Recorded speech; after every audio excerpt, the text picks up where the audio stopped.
David Licauco may inamin tungkol kay Barbie Forteza, at sa pakikipagtrabaho nito.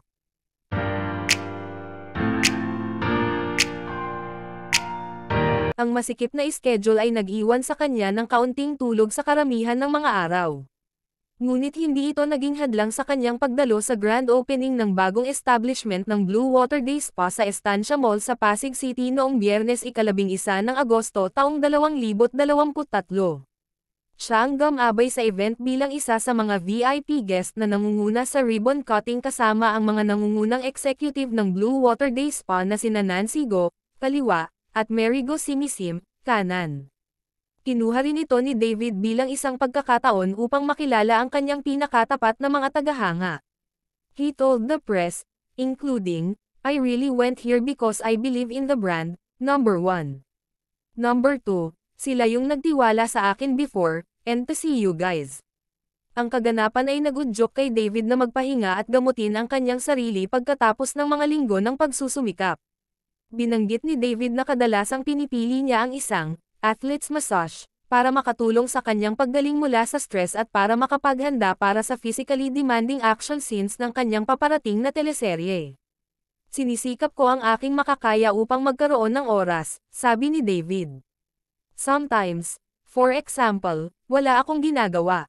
Yung favorite ko dito is yung athlete's massage, so since lagi nga akong busy, I work out, and I have tapings, and action pa yung maging sino ka man. I really need to go back, actually, to get my favorite athlete's massage." Ang mga linggo ay kadalasang nagpapalipas ng oras si David para sa kanyang sarili sa spa, at kadalasan ay mas gusto niyang magpamasahe habang nanonood ng a movie. Aniya, "I really go sa spa kasi maganda yung facilities especially yung sa Banawe. Ang favorite ko kasi meron silang area doon na pwede kang magpamasahe, tapos manood ng movie. So, parang killing two birds with one stone, di ba? But would he treat his maging sino ka man leading lady Barbie Forteza to a pamper day, if ever?" David responded with enthusiasm, "Oo naman, kung gusto niya.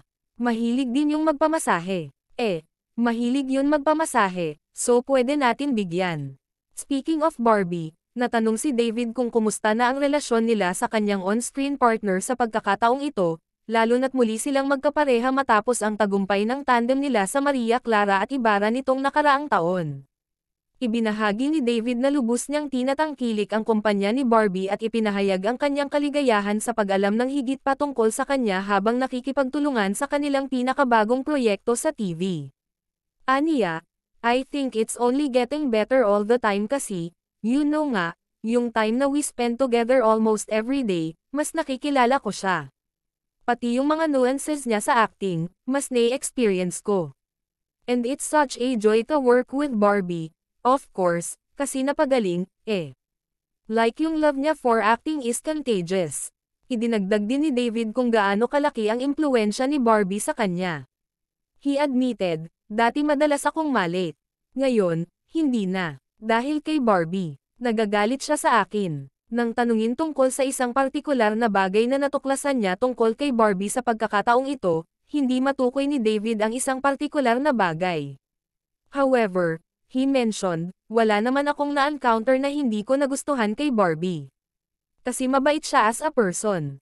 Kung mga ka-cheka anong masasabi nyo tungkol dito mag-comment lang sa baba and don't forget to subscribe.